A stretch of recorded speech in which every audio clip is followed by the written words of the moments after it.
Storylines Live, the only podcast that explores the power and the meaning of the most important story in business. It's the one that answers why somebody would buy from you, work for you, invest in you, or partner with you.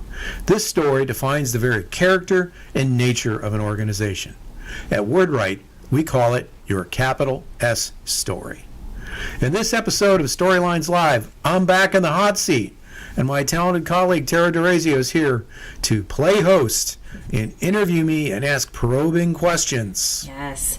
This is our Chapters with Paul series. If you've missed any of our previous ones, feel free to go back and check them out. We've done a couple so far, and we've been having a lot of fun. And These are some of our first ones with video, so that has been great as well to see all of you. Well, you can see us. Right. So Paul and I thought a good topic today would be just chatting about some of the changes in, I guess, what we would call traditional PR. Yes. And how things are done differently. You know, you've been running WordWrite for 20 plus years.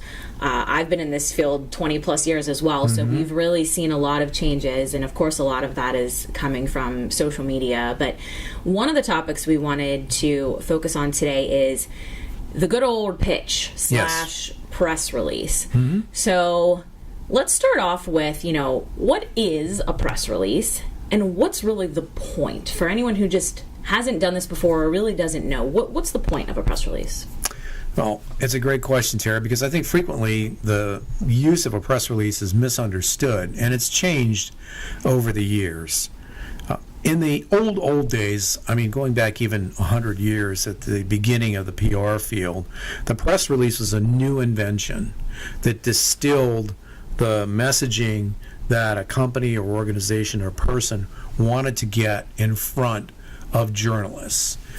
And in its early days, it was written very much like a news story. A lot of times they still are. It was the one place where a journalist could find all the relevant facts. Over the years, things were added to press releases, such as quotes, so they read even more like stories. At the heyday of mass media journalism, which let's say up until the early 2000s, the press release was a tool that was used and overused, I would say, to the point that in today's environment where the number of journalists is dropping rapidly and the number of media outlets is dropping rapidly, there's great disdain. There's been disdain for the last 40 or 50 years, but great disdain from journalists about press releases. For PR pros and for journalists, though, press releases are like a necessary evil.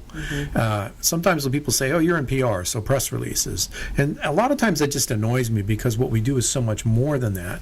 Right. And often what I'll say gently and kindly is, yes, press releases are like tires on a car. Your car's not going to go anywhere if it doesn't have tires.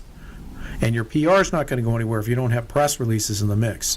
But nobody buys a car because of the tires, and success in PR is not getting a press release out there. Exactly. So some of the good things about a press release, as you've mentioned, there can be quotes in there. So this can give the journalist at least a starting point or something they can use in their story, which is great, or at least know, okay, I have access to this person to interview them. Also facts, stats, they don't have to go and search for things, although there's still going to be fact-checking and editing and things like that. But as far as the negative and downside, and you're a reporter, how many are journalists receiving on any given day, and how do they possibly cull through those? And as PR people or as people wanting to put them out, how do you stand out? Is it possible? It's very difficult. In another episode of Chapters with Paul, we talked about how I started the company, and part of that journey was spending 4 years at Ketchum PR.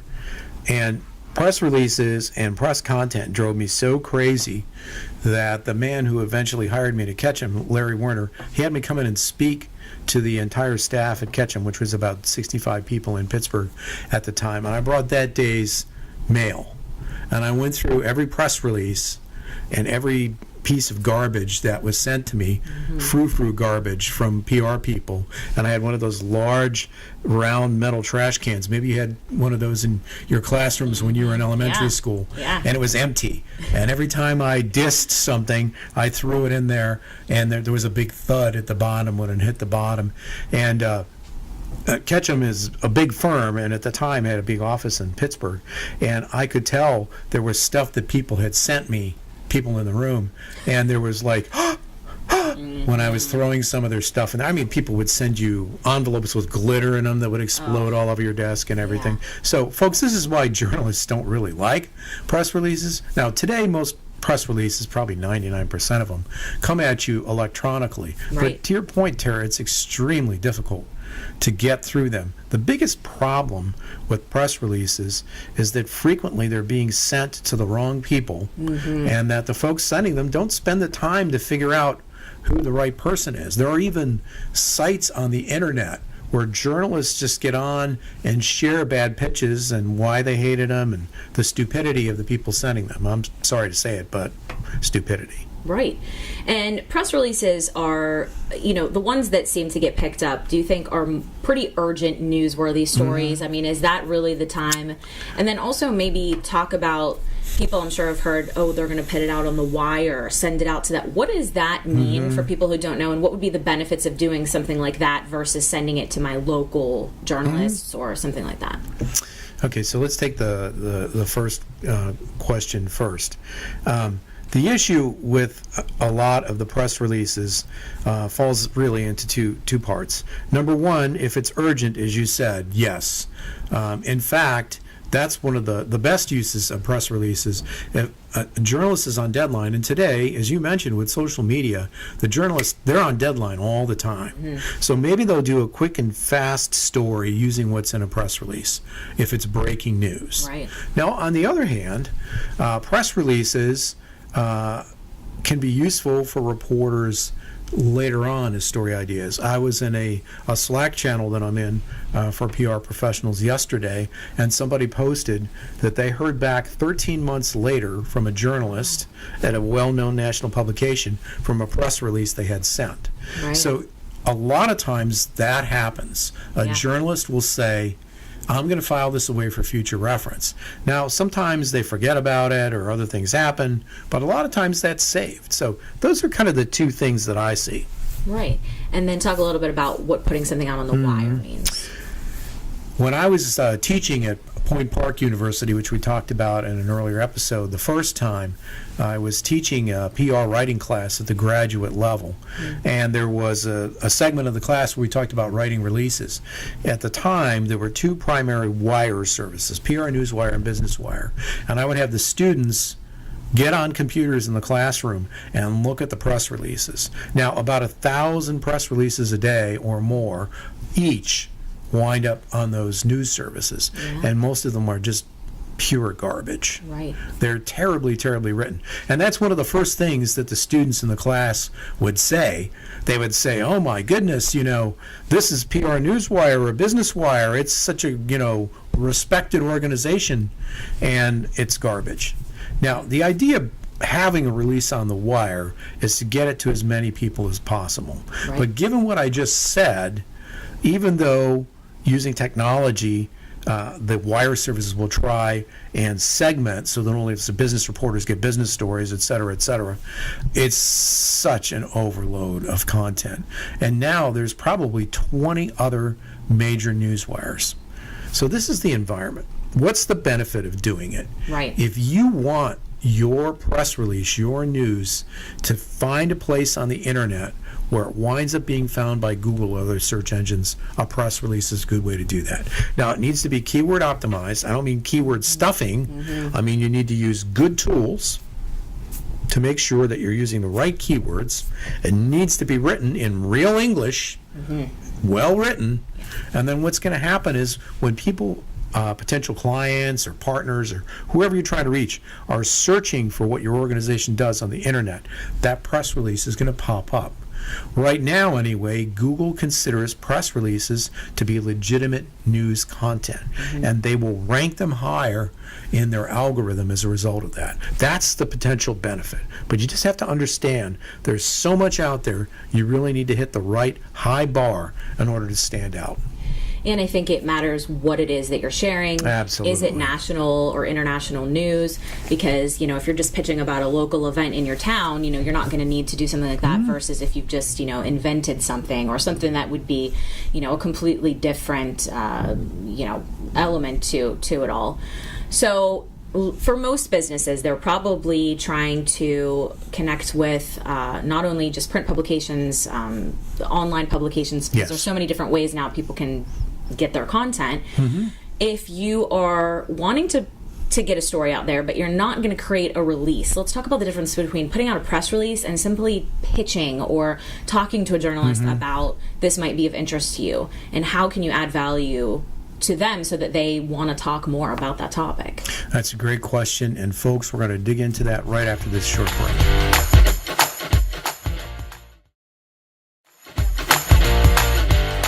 All right, we're back. Before the break, we were going to discuss, Paul, kind of the difference in putting out a press release versus doing more of a pitch via, whether that's via email or via phone, to kind of let a journalist know, hey, this might be something you want to cover.